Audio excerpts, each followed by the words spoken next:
Hi guys, எல்லாருக்கும் வணக்கம். So இன்னைக்கு நான் உங்களுக்கு காட்ட போகிறேன் குஸ்குஸ் புட்டு. சரியா? குஸ்குஸ் புட்டு ரொம்ப ரொம்ப ஈஸி. ஸோ இதில் சொன்ன மாதிரி நான் கேரட் தூவல் போடுறேன், குஸ்குஸ், உப்பு. சரியா? அதுக்கு பிறகு கொஞ்சமாக சுடு தண்ணி போட்டு நல்லா மிக்ஸ் பண்ணிவிட்டு அதுக்கு பிறகு நீங்கள் புட்டுக்குள்ளெல்லாம் அவிச்சு எடுக்கணும். ஸோ ஒரு 10 to 15 minutes நீங்கள் அவிச்சா காணும். ஆனால் நீங்கள் அது புட்டு மேக் பண்ணுறதுக்கு முன்னாடி நல்லா கொஞ்சம் சுடு தண்ணி ஊற்றணுமா. ஸோ சுடு தண்ணி ஊற்றின உடனே அது நல்லா பூத்து குலுங்கி வந்துடும். ஸோ பிறகு அவிக்க நல்லா இருக்கும். ஸோ இப்படி செஞ்சு பாருங்கள், ரொம்ப ரொம்ப ரொம்ப ஹெல்த்தி. சரியா? அதில் உங்களுக்கு விருப்பமான மரக்கறியும் போட்டுக்கொள்ளலாம். பட் நான் ஒன்லி கேரட் போட்டேன். ஸோ அதுக்கு பிறகு நான் சோயா மீட்டில் கட்லெட் செஞ்சேன். ஸோ ஒரு வகையான அது கட்லெட்டுன்ட்டு தான் சொல்லுவாங்க. பட் எக்ஸாக்ட்லி கட்லெட் இல்லை. சோயாவை சுடு தண்ணியில் நல்லா அவிய விடுங்க.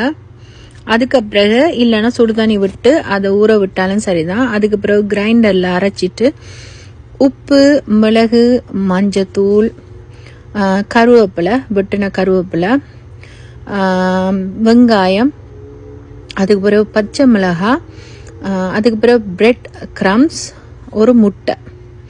இதை நீங்கள் நல்லா எல்லாம் போட்டு நல்லா மிக்ஸ் பண்ணுங்கள். மிக்ஸ் பண்ண ஒரு உருண்டை பிடிக்கிற அளவுக்கு அந்த பதன் இருக்கணும். அதுக்கு பிறகு நீங்கள் எண்ணெயில் பொரிச்சிடுங்க. இல்லைன்னா நீங்கள் ஏர் ஃப்ரையரில் கூட நீங்கள் இது பண்ணி எடுக்கலாம். ஸோ அதுக்கு பிறகு சாஸோட தொட்டு சாப்பிடலாம், நல்லாயிருக்கும். ஸோ இதை ஒருக்கா ட்ரை பண்ணி பாருங்கள். பிறகு soya, devil soya meet. So இதில் உப்பு, மிளகாய்த்தூள், மஞ்சத்தூள் எல்லாம் விட்டு நல்லா பிரட்டிட்டு ஒரு 1/2 an hour ஊற விட்டுட்டு அதுக்கு பிறகு நீங்கள் லேசான எண்ணெயில் லேசாக நீங்கள் ஒரு பொரிச்ச இதில் எடுங்க. நிறைய எண்ணெயில், லேசான எண்ணெயில்.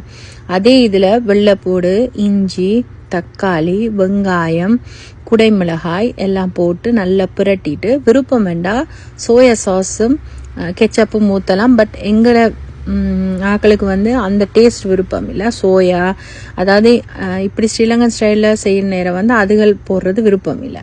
ஸோ அதனால் நான் சோயாவோ கெச்சப்போ எதுவும் ஆட் பண்ணல. உங்களுக்கு விருப்பம்னா போடுங்க. கடைசியாக லாஸ்ட்டில் அந்த பக்கெட்டில் வர்ற தூள் இருக்குது, அந்த தூளையும் ஆட் பண்ணி உங்களுக்கு விருப்பமானண்டா உங்களோட மிளகாத்தூளும் நீங்கள் ஆட் பண்ணி நீங்கள் இப்படி செய்யுங்க, ரொம்ப நல்லாயிருக்கும். ஸோ இன்றைக்கி எங்களோட வீட்டில் கோழி இறைச்சியும் ஈரலும் சேர்த்து ஒரு புரட்டல், மிளகுத்தூள் இருக்குது, மிளகுத்தூளால் புரட்டி இருக்கிறேன். பிறகு டெவில் சோயா மீட், கியூக்கம்பர், முட்டை பொரியல், பிறகு அந்த cutlet, soya cutlet. So couscous புட்டு, இதுதான் எங்களோட வீட்டில் சாப்பாடு. ஸோ